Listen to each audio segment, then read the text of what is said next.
और राम राम किसान भाइयों, आज हम बात करने वाले प्याज की फसल में लगने वाले थ्रिप्स की। जब आप सुबह सुबह आपके खेत में जाते हो और देखते हैं कि आपके प्याज के पत्ते पीले पड़ रहे हैं, सिकुड़ रहे हैं, तो मान लीजिए आपके प्याज में थ्रिप्स का प्रकोप हो चुका है। थ्रिप्स किस प्रकार से आपकी फसल को नुकसान पहुंचाता है, साथ ही साथ थ्रिप्स फंगस जनित बीमारी और वायरस जनित बीमारियों को भी साथ लेकर आता है। कई बार हम थ्रिप्स को तो कंट्रोल कर लेते हैं, लेकिन फंगस और वायरस जनित बीमारी कंट्रोल नहीं हो पाती है। तो इस वीडियो में हम बात करेंगे थ्रिप्स को कैसे कंट्रोल करें, साथ ही साथ फंगस और वायरस जनित बीमारियों को कैसे कंट्रोल करें। मैं हूं बाबू राजपूत और आप देख रहे हैं किसान भारत की जान चैनल। जो किसान भाई वीडियो पर पहली बार आए हैं वो वीडियो को लाइक कर दे और चैनल को सब्सक्राइब कर लें। किसान भाइयों, पहले थ्रिप्स के बारे में बात कर लेते हैं। थ्रिप्स एक रस चूसक कीट है। बिल्कुल छोटा सा कीट होता है, लेकिन ये काम बड़े बड़े कर देता है। आपकी फसल के उत्पादन को 25 से 30% तक, कभी कभी 50% तक भी गिरा सकता है। तो इसको हमें समय रहते नियंत्रित करना चाहिए। साथ ही साथ थ्रिप्स, जब भी आप अपने खेत में जाते हैं तो थ्रिप्स को बीच वाली महीन पत्तियों में आपको देखना चाहिए। इनमें आसानी से थ्रिप्स आपको नजर आएगा। पत्तियों को अंदर तक फाड़ कर देखना है कि कहीं छोटे छोटे कीट तो नहीं है। अगर कीट हो तो समझ लीजिए कि वो थ्रिप्स है। थ्रिप्स पत्तियों को नुकसान कैसे पहुंचाते हैं, थ्रिप्स फसल को नुकसान कैसे पहुंचाता है। किसान भाइयों, थ्रिप्स है तो बहुत छोटा कीट, लेकिन काम बड़े बड़े कर देता है। थ्रिप्स पत्तियों की जो बारीक सतह होती है, यहाँ से इनको कुतेरता है। इनके अंदर जो रस होता है उसको वो चूसता है। तो इस रस चूसने से क्या होता है किसान भाइयों की पत्तियों में जो भोजन का आदान प्रदान होता है, पत्तियों से जड़ों में और जड़ों से पत्तियों में, वो जो कार्य प्रणाली पौधे की वो बाधित हो जाती है, जिसे हम फ्लोएम और जाइलम कहते हैं। वो बाधित हो जाती है। तो इससे हमारी प्याज की फसल में क्या होगा कि जो भोजन पत्तियों में बनेगा वो तने तक और जड़ तक, कंद तक नहीं पहुंच पाएगा, और जो भोजन कंद में बनेगा वो पत्तियों तक नहीं पहुंच पाएगा। इससे क्या होगा कि पूरे के पूरे प्लांट की ग्रोथ रुक जाएगी, कंद भी छोटा रहेगा। तो जब भी थ्रिप्स आपके प्याज में अटैक करता है तो आपके प्याज की जो ग्रोथ है वो पूरी तरह से रुक जाती है। तो थ्रिप्स को समय रहते कंट्रोल कर लेना चाहिए। साथ ही साथ जहां से थ्रिप्स पत्तियों में घाव करता है वहां फंगस का भी अटैक होता है, और फंगस का जहां जहां अटैक होता है वहां वायरस जनित बीमारियों का भी अटैक होता है। तो थ्रिप्स के साथ साथ हमें थ्रिप्स कंट्रोल करने के साथ साथ फंगस और वायरस जनित बीमारियों को कंट्रोल करने पर भी ध्यान देना चाहिए। अगर हम थ्रिप्स ही कंट्रोल कर ले गए तो हमारी प्याज की फसल को थ्रिप्स कंट्रोल होने के बाद भी फंगस और वायरस जनित बीमारियों का सामना करना पड़ेगा। तो इसके कंट्रोल पर भी हमें ध्यान देना चाहिए। किसान भाइयों, हमें थ्रिप्स के लिए क्या करना चाहिए? पहली बात तो किसान भाइयों, थ्रिप्स के लिए हम दवाई की बात भी करेंगे, पर दवाई की बात करने से पहले थ्रिप्स के लिए आपको आपके प्याज की फसल के चारों ओर जो मेड़ होती है उसको हरा भरा बना के रखना चाहिए। उसका चारा पशुओं के लिए नहीं काटना चाहिए। उसमें आप जब भी प्याज की फसल में पानी दो तो मेड़ पे पानी जरूर चलाएं, जिससे कि प्याज की फसल के आसपास हरापन बना रहे। चारा हरापन बना रहेगा तो थ्रिप्स आपकी फसल में अटैक करेगा तो वो चारे पे पहले अटैक करेगा। तो थ्रिप्स सबसे पहले चारे पर जाएगा, क्योंकि थ्रिप्स को हरापन नजर आता है। जहां जहां हरापन होता है वहां थ्रिप्स अटैक करता है, और गर्मियों में हरेपन की कमी होती है, इसलिए वो प्याज के खेत की तरफ ज्यादा आकर्षित होते हैं। तो अगर आपने आपके प्याज की फसल की मेड़ों के चारों ओर अच्छे से चारा बनाए रखा, उसको पानी देते रहे, तो अधिकतर थ्रिप्स है जो उस चारे पर अपना भोजन प्राप्त करेंगे और वहीं रहेंगे। आपके प्याज की फसल में कम थ्रिप्स का अटैक देखने को मिलेगा। अब हम बात कर लेते हैं थ्रिप्स के लिए हमें कौन सी दवाई का यूज करना चाहिए। किसान भाइयों, इस वीडियो में जो बताने वाला जो दवाई है वो आप तभी यूज करें जब आपके प्याज की फसल में भयंकर थ्रिप्स का प्रकोप हो। अगर हल्का फुल्का थ्रिप्स का प्रकोप हो तो आप दूसरे टेक्निकल का यूज करें।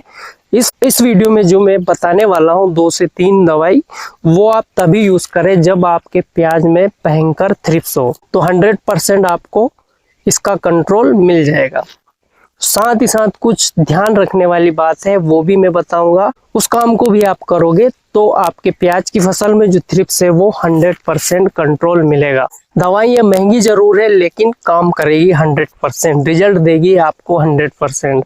किसान भाइयों, अगर आपके प्याज में भयंकर थ्रिप्स हो तो पहली दवाई हम बता रहे हैं, इसमें आपको यूज करना है BASF कंपनी का एक्सपोनस इंसेक्टिसाइड। ये एक कॉन्टैक्ट इंसेक्टिसाइड है, साथ ही साथ इसमें ट्रांसलेमिनार एक्शन आता है। ट्रांसलेमिनार एक्शन का मतलब है आप पत्तियों के इस साइड छिड़कोगे तो वो बहुत ही जल्द पत्तियों के आसपास घूम जाएगा, मतलब सारी पत्तियों में फैल जाएगा और जो थ्रिप्स है उसे अच्छे से कंट्रोल करेगा। ट्रांसलेमिनार एक्शन के कारण ही ये बहुत जल्दी थ्रिप्स पर कंट्रोल कर पाता है। किसान भाइयों, इसका डोज आपको रखना है। डोज सबसे महत्वपूर्ण बात है क्योंकि ये दवाई बहुत महंगी आती है मार्केट में, तो इसका आपको डोज रखना है प्रति एकड़ 25 ml। प्रति एकड़ 25 ml या जितना पंप आप 1 एकड़ में लगाएंगे उस हिसाब से 25 ml को प्रति एक पंप के हिसाब से डिवाइडेड करके इसे प्रति पंप में आप इस्तेमाल कर सकते हैं।